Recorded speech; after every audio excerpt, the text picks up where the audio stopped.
Welcome বন্ধুরা, cooking বাইটসে তোমাদের সবাইকে স্বাগত। আজ আমি বানাবো ক্ষীরের পাটিসাপটা। চলো শুরু করা যাক। প্রথমে একটা কড়াইতে আমি 1 লিটার দুধ বসিয়ে দিয়েছি। দুধটা ফুটে যখন কমে আসবে তখন আমি ওর মধ্যে কিছুটা পাউডার দুধ অ্যাড করে দেবো।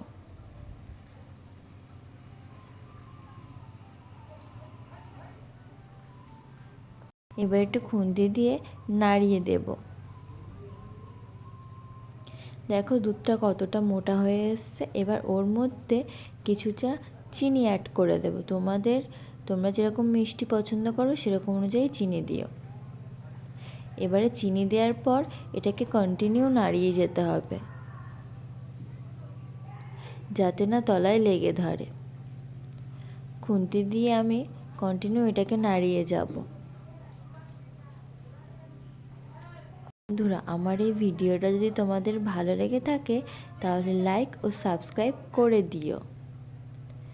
নাড়াতে নাড়াতে দেখো কতটা মোটা হয়ে এসছে। এবার গ্যাসের ফ্লেমটা বন্ধ করে এটা আমি নামিয়ে রেখে দেব। এবার একটা বাটিতে 2 বাটি ময়দা নিয়েছি আর 1 বাটি চালের গুঁড়ো নিয়েছি। দিচ্ছি সামান্য নুন দিয়ে অল্প জল দিয়ে এটাকে আমি মিশিয়ে নিচ্ছি। আবারও একটু জল দিয়ে দিলাম, দিয়ে এরকমভাবে আমি মেশাতে থাকবো।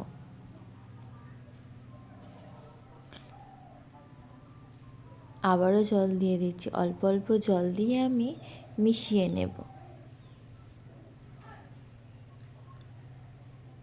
ব্যাটারটা মিডিয়াম রাখতে হবে।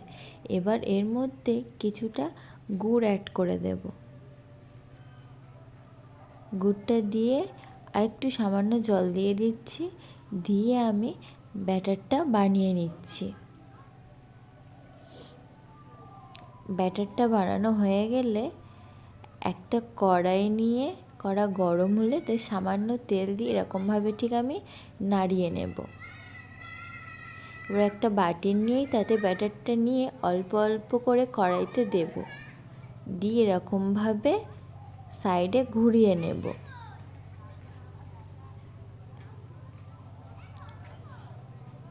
এবার এটা ঢাকনা দিয়ে দেব। কিছুক্ষণ পর ঢাকনাটা খুলে নেব। ঢাকনাটা খুলে নিয়ে এবার যে ক্ষীরটা বানিয়ে রেখেছিলাম ওই ক্ষীরটা হাত দিয়ে এর ওপরে দিয়ে দেব। ক্ষীরটা দেওয়া হয়ে গেলে একটা খুন্তি দিয়ে আস্তে করে আমি মুড়ে দেব এরকমভাবে।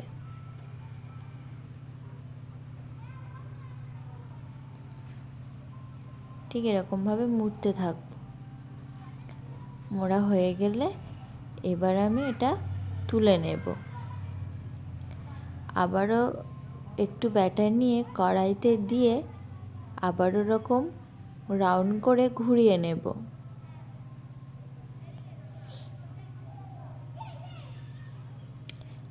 আবারও ঢাকনা দিয়ে দিচ্ছি। কিছুক্ষণ পর ঢাকনাটা খুলে ওর মধ্যে ক্ষীরটা দিয়ে দিচ্ছি।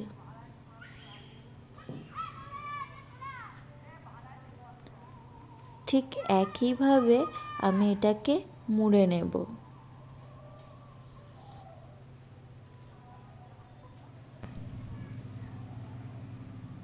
মোড়া হয়ে গেলে এটাকে আমি তুলে নেব। এইভাবে আমি সবগুলোটা বানিয়ে নেব।